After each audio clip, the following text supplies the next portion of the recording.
नमस्कार मेरे भैया बहनों, आज हम कक्षा 10 का विज्ञान विषय का पाठ 12 जिसका नाम है विद्युत इलेक्ट्रिक, इसके आंतरिक क्वेश्चन आंसर हम इससे लास्ट वीडियो नंबर 4 में पढ़ चुके हैं।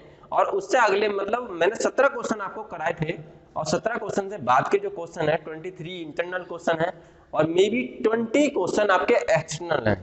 तो चैप्टर हमारा समाप्त हो जाएगा। उसके बाद उससे पहले मैं इंटरनल क्वेश्चन इस वीडियो में करा दूंगा। इंटरनल क्वेश्चन जो है मैं आपके इस वीडियो में लगभग सभी खत्म कर दूंगा।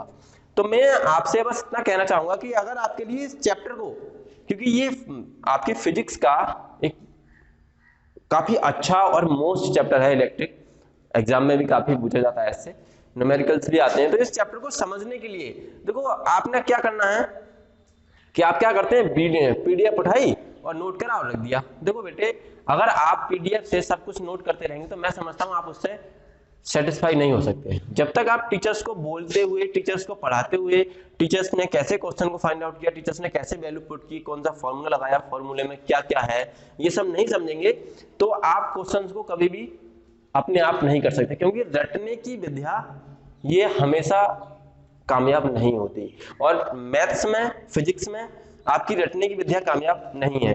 तो रटने की विद्या को छोड़ने के लिए, इससे हटने के लिए आपको करना क्या है, इस वीडियो को अंत तक देखना है। मतलब इसमें कोई मेरा बेनिफिट नहीं है, इसमें आपका बेनिफिट है। अगर आप इसको पूरा देखेंगे तो मैं समझता हूं क्वेश्चन से आप ठीक तरह सेटिस्फाई हो जाएंगे। क्योंकि मैं क्वेश्चंस को करते वक्त बोलता हूं ना कि ये प्रतिरोध है, ये यहाँ ओम्स का नियम लगाएंगे, ओम्स के नियम में ये चीज हमको निकालनी है, यहाँ ये निकालना, यहाँ ये निकालना, ये वैल्यू दे रखा है और इस वैल्यू को इसमें कन्वर्ट करना है। आपको पीडीएफ में सब लिखा हुआ रहता है। लिखे हुए रहने में और पढ़ाने में बहुत अंतर है। आप अपने आप नोट्स बनाइए, वह आपको लंबे समय तक याद रहेंगे। और आप किसी के नोट्स बने हुए उठा लीजिए, वह आपको रटने पड़ेंगे और फिर भी आप उनको भूल जाएंगे। तभी तो आपने देखा है कि आप मूवियों को देखते हो, मूवी देखो और मूवी देखने के बाद उसकी स्टोरी आपको लॉन्ग टाइम तक याद रहती है, कभी भूलते नहीं। चैप्टर याद नहीं रखते आप, क्योंकि उसको आप ठीक तरीके से पढ़ते ही नहीं। जब पढ़ोगे तो याद कहां से रहेगा। तो देखेंगे, मैंने आपको क्वेश्चन 17 खत्म करा दिए थे, 17 तक क्वेश्चन मैंने आपको करा दिए थे। तो आज हम इंटरनल क्वेश्चन नंबर 18 देखेंगे। क्वेश्चन नंबर 18 ये बोल रहा है कि 4 ओम, 8 ओम, 12 ओम तथा 24 ओम, कितने ओम है? 4। यानी कि R1 बराबर 4 ओम, R2 बराबर 8 ओम, R3 बराबर 12 ओम और R4 बराबर 24 ओम। प्रतिरोध के 4 कुंडलियों को किस प्रकार संयोजित करें कि संयोजन से अधिकतम और निम्नतम प्रतिरोध प्राप्त हो जाए। मतलब इन चारों को किस प्रकार व्यवस्थित करें कि इनसे मैक्सिमम रेजिस्टेंस और मिनिमम रेजिस्टेंस फाइंड आउट हो जाए। तो देखो, मैं आपको मैक्सिमम और मिनिमम रेजिस्टेंस निकालने के लिए एक तरीका बता दूं कि जब अधिकतम की बात की गई होगी तो श्रेणी क्रम में जोड़ेंगे, जब निम्नतम की बात की गई होगी तो समांतर क्रम यानी कि पार्श्व क्रम में जोड़ेंगे। निम्नतम तब आएगा जब आप उसको पार्श्व क्रम में जोड़ोगे, अधिकतम तब आएगा जब उसको आप श्रेणी क्रम में जोड़ोगे। तो पहले तो हमको क्या निकालना है, अधिकतम प्रतिरोध के लिए।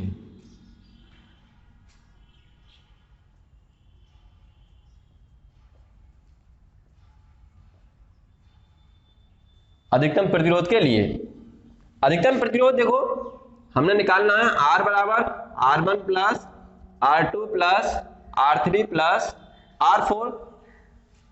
4 वैल्यू दे रखी हैं आपकी, 24। देखो 8 और 4 12, 12 दूनी 24 दूनी 48, 48 ओम। ये हो गया आपका मैक्सिमम, मैक्सिमम हो गया आपका, ये अधिकतम हो गया। अधिकतम प्रतिरोध इन 4, इस कुंडली में 4 ओम 4 रेजिस्टेंस जोड़ने के बाद इतना ही हो सकता है। अब बात करते हैं हम मिनिमम की, निम्नतम की।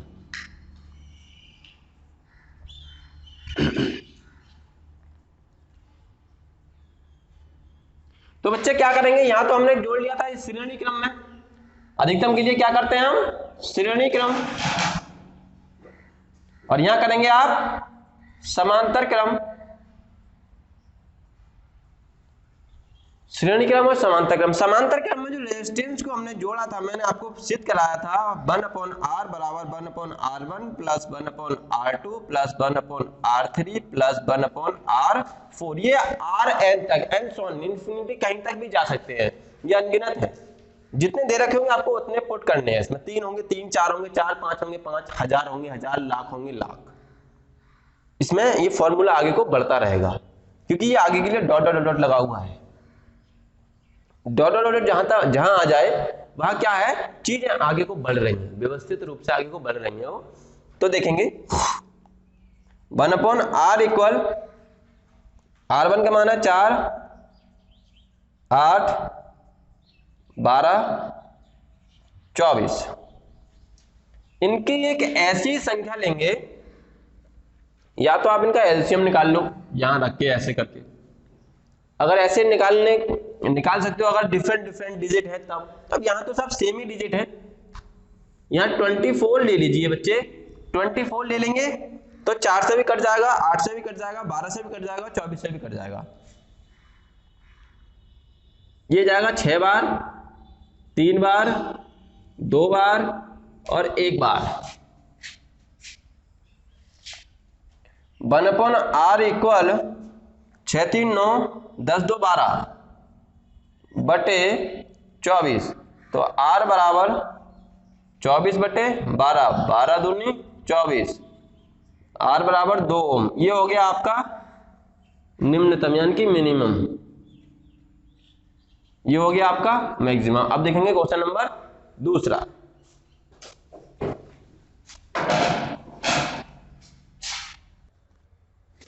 अब क्वेश्चन नंबर हमने 18 करा दी।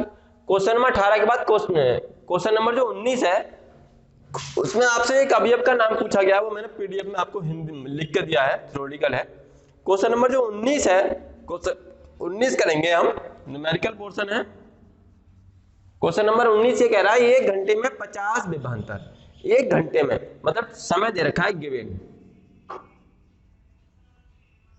टाइम बराबर दे रखा है 1 घंटा, और 1 घंटा में सेकंड कितने होते हैं, 1 मिनट, 1 घंटा में कितने मिनट होते हैं 60, और 1 मिनट में 60 सेकंड, 6 छंग 36, 3600 सेकंड। ये घंटे को चेंज कर लिया हमने सेकंड में। उसके बाद क्या रहा है वो 50 विभवांतर से, यानी कि B बराबर दे रखा है 50 वोल्ट। उसके बाद उसने कहा है कि 96,000 कूलाम, यानी कि आवेश दे रखा है Q बराबर 96000 कूलाम।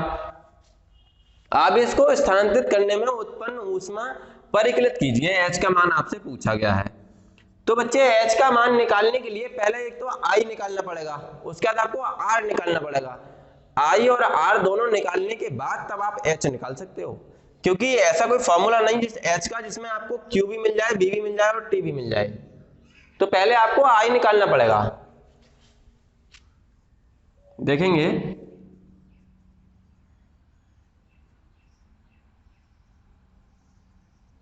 Q बराबर फॉर्मूला होता है आपका IT, तो I बराबर हो जाएगा Q अपॉन T। तो I बराबर Q का मान दे रखा है 96000 अपॉन T का मान दे रखा है 3600, 2 जीरो से 2 जीरो कट गया। अब इसको काट लें आप, 6 छंग 36, 3 एकम 3, 3 दूनी ठीक 6, और 3 तिया और 3 दूनी, तो ये I बराबर हो जाता है आपका 320 बटे 12, 320 बटे 12। अब क्या करें आप, इसको काट लें आप, 2 से 2 छक्का 12 और 2 एकम 2 और 2 छक्का 12 ठीक। तो I बराबर 160 बटे 6, 6 से आप 160 को भाग कर लीजिए, 6 दूनी 12, 6 तिया 18, 6 दूनी, चेक करेंगे एक बार, जो ऐसा लग रहा है ऐसा कहीं गलत है इसमें भी। 2 जीरो से 2 जीरो कट गए हमारे, और फिर बचा हमारा ये 3 एकम 3 और 3 दूनी 6। डेसिमल में मत करो इसे, यहीं छोड़ दो इसे। 3 दूनी 2 तिया 6 और 2 अट्ठे 16, तो I बराबर आपको प्राप्त हो गया 80 बटे 3 एम्पियर। यहीं छोड़ लो उसको अभी। उसके बाद उसने आपसे पूछा कि Q का मान और निकालिए, सॉरी R का मान और निकालिए, Q का मान तो दे रखा है। तो R के लिए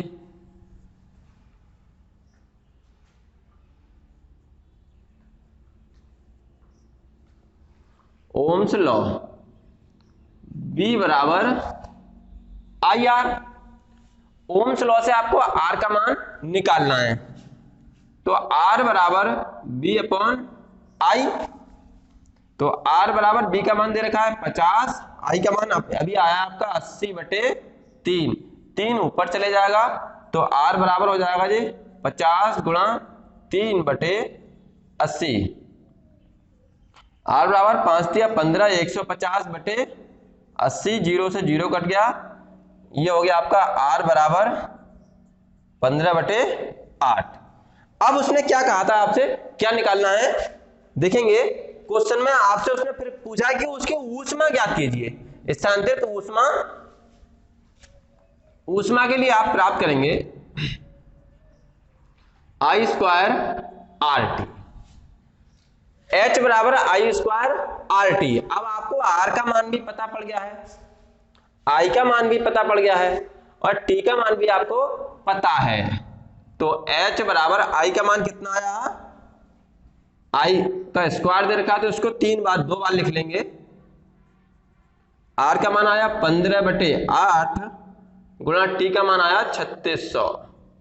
तो H बराबर 80 गुणा 15 गुणा 3600/3 गुणा 3 गुणा 8।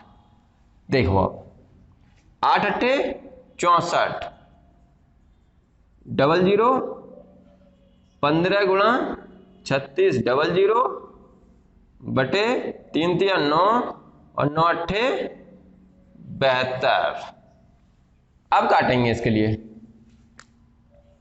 72 को काट लो, 2 तिया 6 और 2 छक्का 12, 2 दूनी 2 तिया 6 और 2 दूनी 4, 3200।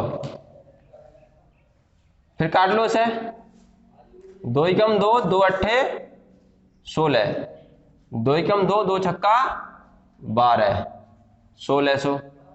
फिर काट लो इसे, अभी ज्यादा खिचपिच हो जाएगी, नीचे कर लें इसे। अब 1600 गुणा 15 गुणा 3600/18, 18 दूनी 36। H बराबर 1600 गुणा 15 गुणा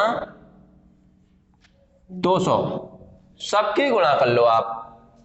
देखिए इधर करेंगे इसकी गुणा,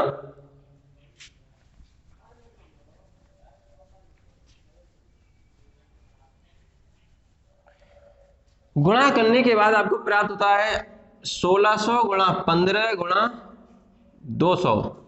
तो H बराबर 2 0 ये 2 0 ये, तो 16 गुणा 15 दूनी 30 गुणा 10 की पावर 4, 16 तिया 48, 480 गुणा 10 की पावर 4, 1 0 इसमें और जोड़ दें तो 48 गुणा 10 की पावर 5, दशमलव के एक स्थान दशमलव किसका आना है, तो 4.8 गुणा 10 की पावर 6 जूल। ये होगा आपका आंसर। तो हमने इस क्वेश्चन को करने के लिए क्या क्या चीज आपने निकाली थी, एक तो निकाली आपने पहले I का मान, I का मान निकालने के बाद आपको प्राप्त करना था R का मान, वो ओम के नियम से निकाला। फिर आपने ऊष्मा प्राप्त की, तो ऊष्मा आपकी प्राप्त हुई 4.8 गुणा 10 की पावर 6 जूल। सवाल नंबर देखेंगे 21, प्रिय छात्रों। 20 ओम प्रतिरोध की कोई विद्युत स्त्री, स्त्री मतलब प्रेस 5 एम्पीयर विद्युत धारा लेती है, 30 सेकंड में उत्पन्न ऊष्मा परिकलित कीजिए। वाह, क्वेश्चन में क्या दे दिया और क्या पूछ लिया, कुछ नहीं दिया और कुछ ना पूछा। आधा आंसर तो क्वेश्चन में खुद दे रखा है। देखेंगे R बराबर 20 ओम, बहुत बढ़िया। I बराबर 5 एम्पियर, बहुत अच्छे। उसके बाद उसने कहा कि 30 सेकंड, बहुत बढ़िया। T बराबर 30 सेकंड। अब क्या बचा क्वेश्चन में, अब आपके लिए ऊष्मा ज्ञात करनी है। क्या ज्ञात करनी है, ऊष्मा। तो H बराबर आई स्क्वायर आर टी, एच बराबर आई का मान 5 का वर्ग गुणा आर का मान 20 गुणा टी का मान 30, एच बराबर 25 गुणा 3 दूनी 6 00, एच बराबर 25 छक्का 150 000। इसको आप लिख सकते हो एच बराबर 15 गुणा 10 की पावर 3 और एच बराबर 1.5 गुणा 10 की पावर 4 जूल। इतना इसको आप लिख सकते हैं, या आप इसको ऐसे भी लिख सकते हो, ये ना लिखना चाहो अगर तुम ऐसे लिखना चाह रहे हो तो इसको ऐसे भी लिख सकते हो 15 किलो जूल, क्योंकि 10 की पावर 3 का मतलब है 1 किलो। ये भी ठीक है, ये भी ठीक है और ये भी ठीक है, तीनों में से कोई सा भी लिख सकते हो, ये डिपेंड करेगा आपकी प्रेजेंस ऑफ माइंड के ऊपर। तो अब क्वेश्चन बचा आपका एक 22, क्वेश्चन नंबर 22 में आपकी थ्योरी है और क्वेश्चन नंबर 23 में आपको करा रहा हूं, देखेंगे। इसके बाद आपके इंटरनल जो क्वेश्चन है वो हो जाएंगे समाप्त, फिर बचेंगे आपके एक्सटर्नल क्वेश्चन जो है आपके बाह्य क्वेश्चन। क्वेश्चन नंबर 23 क्या कह रहा है, कोई मोटर 220 वोल्ट के विद्युत स्रोत के, पहले लिखते रहो आप 220 वोल्ट, बी का मान विद्युत स्रोत के 5 एम्पीयर विद्युत धारा, आई बराबर 5 एम्पीयर विद्युत धारा लेती है, मोटर की शक्ति निर्धारित कीजिए। मोटर की शक्ति पूछिए, यानी कि P बराबर आपसे पूछा गया है, शक्ति निर्धारित कीजिए तथा 2 घंटे में मोटर द्वारा उपयुक्त समय 2 घंटे में, चलो T बराबर दे रखा है 2 घंटे, तो इसको कन्वर्ट कर लें आप 2 गुणा 3600, 36 दूनी 72 100 सेकेंड, ये हो गया T का मान। तो पहले तो आपके लिए निकालनी है उसकी शक्ति, उसके बाद आपको निकालनी है उसकी ऊर्जा। तो जब आप निकालेंगे उसकी शक्ति निकालने के लिए छात्रों मैंने आपको बताया था P बराबर BI, यानी कि विभवांतर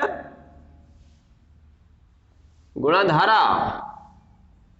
तो P बराबर BI, P बराबर B का मान कहीं दे रखा है, देखो दे रखा है 220 और I का मान दे रखा है 5, तो 22 पंजे 2 पंजे 10 और 2 पंजे 10, 22 पंजे आपके हो जाते हैं 1100 वाट। ये आ गई उसकी शक्ति, एक आंसर आ गया आपका यहां से। उसने आपसे फिर पूछा कि उसकी 2 घंटे में मोटर द्वारा उपयुक्त ऊर्जा परिकलित कीजिए, उपयुक्त ऊर्जा। तो ऊर्जा बराबर शक्ति गुणा समय, तो ऊर्जा बराबर शक्ति है आपकी 1100 गुणा समय है आपका 7200, तो ऊर्जा बराबर 20 ये 20 ये 11 गुणा 72 गुणा 10 की पावर 4, 72 की 11 से गुणा करनी है आपको, 1 दूनी 2 1 सत्ते 7, 2 और 7 2 9 7, 2 7 और 2 9 7, ऐसे ही आ गया। तो ये हो गया आपका 792 इंटू 10 टू द पावर 4, इतना ही पूछा गया आपसे जूल। आप इसके लिए अगर चाहें तो 1100 और 7200, 4 2 दूनी 4, 1 दूनी 2 और 1 सत्ते 7, 1 दूनी 2 और 1 सत्ते 7, 2 बचा 7 और 2 9 हो गया 7, ऐसे आ गया 792 10 टू द पावर 4 जूल। यहां तक हुए आपके आंतरिक क्वेश्चन। अब आपको इस चैप्टर में जो बाह्य क्वेश्चन है वो करने हैं आपके लिए नेक्स्ट वीडियो में। इस वीडियो में जितने क्वेश्चन हुए वो, इससे पहली वीडियो में जो क्वेश्चन हुए वो सारे के सारे क्वेश्चन आपके लिए अपनी नोटबुक में नोट करने से पहले वीडियो को देखना मेरे हिसाब से ज्यादा ठीक लगेगा। अगर आप वीडियो को ठीक से देखेंगे तो आप क्वेश्चनों से ठीक भली भांति अच्छे से संतुष्ट हो जाएंगे। तो तब तक के लिए नमस्कार, धन्यवाद।